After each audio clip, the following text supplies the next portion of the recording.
Hey there, guys. Welcome to the Holy Shed. Thank you so much for joining me. And I have to say, it's great to be back in the real Holy Shed, albeit with, as you can probably tell, a wee bit of a croak in my voice. Doing too much talking.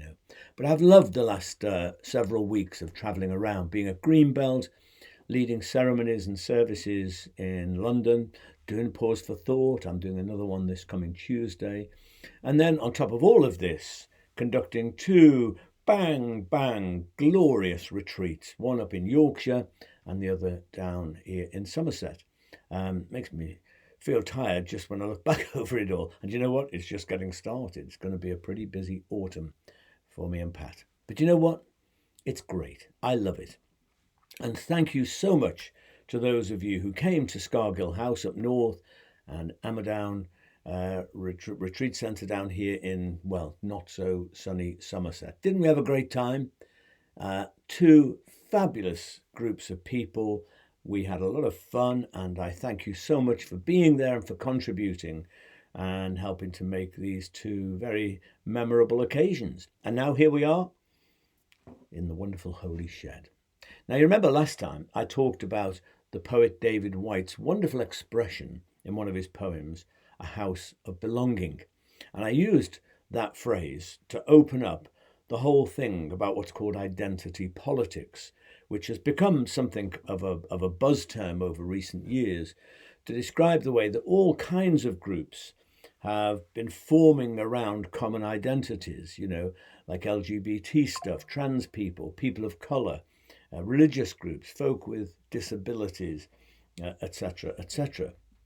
This whole thing, the search for identity is huge in a world that sometimes can feel alien and undermining. And so finding your identity group, your posse, can be a very affirming, liberating thing.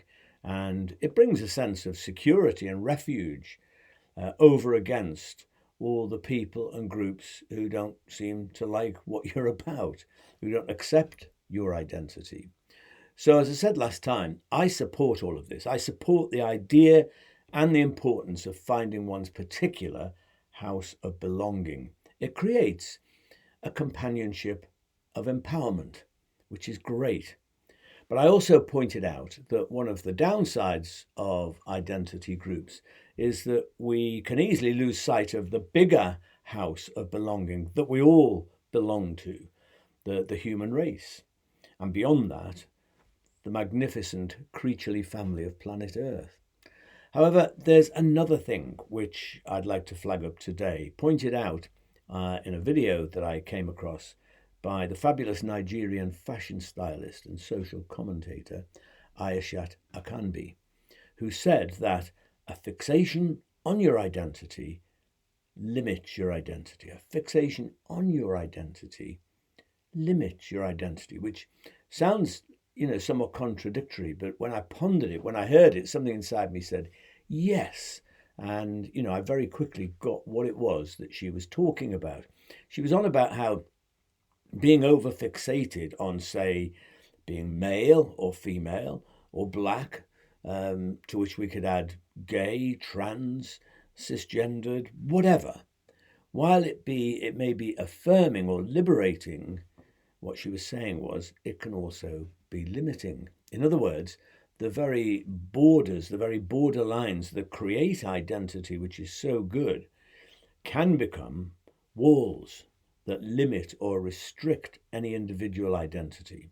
So yes, it's a very important thing to know who we are, where we belong, who are our kindred spirits, provided that doesn't overly determine how we may develop or grow as people, or how we can recognize sisters and brothers beyond the borders of that particular identity group. If we think about this in an area that I'm much more familiar with, that of religious tradition, well, exactly the same kind of thing applies. I do believe in the difference and distinctiveness of religious traditions, and I completely oppose the kind of syncretism that would abolish the identity of separate traditions and move towards some sort of peace soup, religious peace soup, some mega religion. I mean, what a dreadful, destructive idea that is.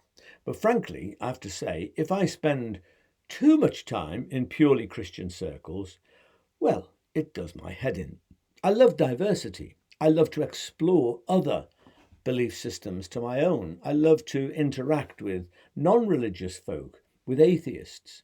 I love to talk about what is important to me and to listen to and tease out what is important to them. Absolutely and definitely not in any shape or form with the intention of trying to convert them to my beliefs or to my tradition. Absolutely not. No, no, no, no, no. But rather, in that interaction, to open myself to the possibility and the prospect that I may grow in my identity by engaging with their identity. I love to converse and to engage with people of other persuasions or identities. I find it's just so invigorating and creative. It's what life is really all about. But apart from the fun of that, it can only be a real conversation, a genuine engagement, if I approach it with the assumption that I have things to learn, to gain, as well as having some things to give into that process. What I'm saying is that, important as it is to know who we are, because actually that's the basis of any real engagement.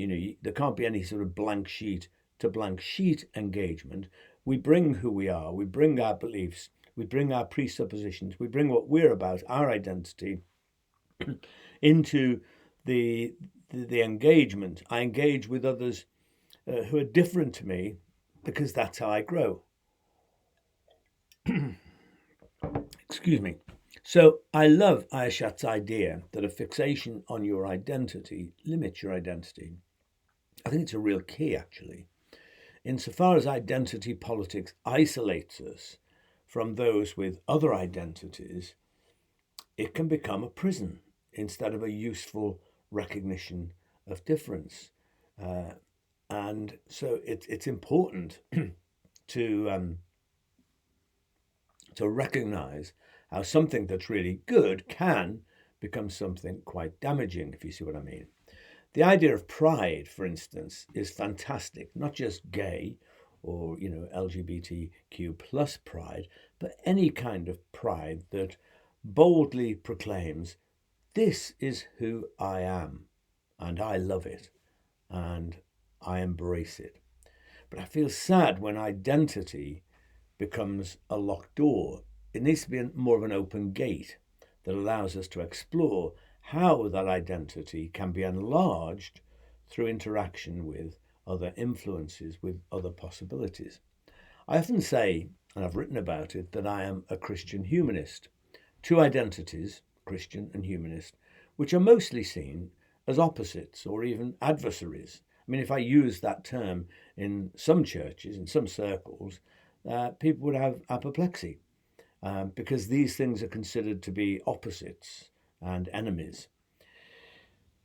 Actually, when I think about it, it may be truer to say that I'm a humanist Christian, to put it the other way around. A Christian whose faith and experience of faith is massively shaped and influenced by humanism, so that my Christian identity is enlarged by putting these two things together. In the wider scene, it's correct to say that identity politics is about creating safe spaces, spaces where we can feel legitimately proud of who we are and what we are, and which can be a refuge and a safe place. But if that develops, as it often does, into an us and them state of affairs, us against the world, then we simply propagate and deepen the rifts that exist in society, instead of finding ways to heal those rifts and move toward what Martin Luther King called a beloved community, a place of embrace and acceptance of difference that doesn't in any shape or form discard the differences, quite the opposite, accentuates them, celebrates them, but recognizes that there's a place, there's a space, a beloved community where we can belong together. And that's it, really. I wish to live in a world where beautiful diversity, where even opposite perspectives can discover a greater house of belonging on this wonderful planet, which is a home to us all. So, friends, celebrate who you are, celebrate your identity, be proud of who you are, and never, ever, ever let others discount or demean that. And especially, you need to watch that within the sort of realm of the church. Don't ever let people discount or demean who you are. Trust your gut. Be sort of strong and be defiant about who you are, what your identity is. But also, don't allow yourself to be boxed in by that. Don't allow people to tell you, for example, that your openness to ideas, practices, or beliefs from other faith traditions is a sign of apostasy or a betrayal of your faith. But live in the healthy, fresh air of doors and windows open in which we can converse, engage, and interact with people different to ourselves. Remember these wise words that I've brought to you tonight, that a fixation on your identity limits your identity. So, get the doors and the windows open. Be who you are, be proud of it, stand your ground, but then open yourself up to the fact that there are other sources of growth and flourishing outside of our identity in our interaction with people from different groups of different identities. So here is a prayer which I think has something to say about all of this. It's called OMG, You May Be Bigger Than We Thought. What a wonderful world. 8.7 million species of plants, bacteria, and animals, including me. And only 1.2 million so far named, most of them insects, which means that millions of organisms remain your divine secret. You, God, are the cosmic neophile, the celebrated lover of innovation and difference. Riotous variety is the name of your game. Deviation and aberration, your pleasure. What a contrast to the sad monolithic obsession with convention and orthodoxy which scars the church, where good people still find themselves excluded, bullied and barred simply for being who they are, unique, different from a prescribed religious norm. 94 billion light years is not enough to entertain you. In this galaxy alone, 100,000 million stars sing your praise, their creed, eternal twinkling. Oh my God, we may need to reconsider how to go about living together in this teeny weeny cloister of your true church, the universe. Amen. Fantastic. So, how about a toast? I've got a little something here which I think will help my throat. So if you've got a drink, I invite you to grab it in your hand right now. And let's drink a toast to a big God.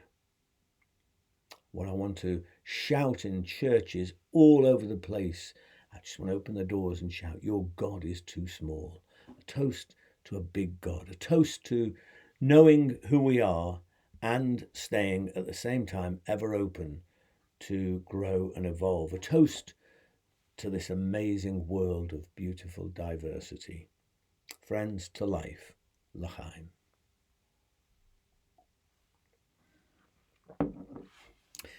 Well, that's about as much as my voice can do today, but thank you for joining me and for hanging in with me, and I hope you find some little nuggets here. I want to pursue this sort of line of thought of lessons that we can learn, cogitations on the front line where the action really is in our world.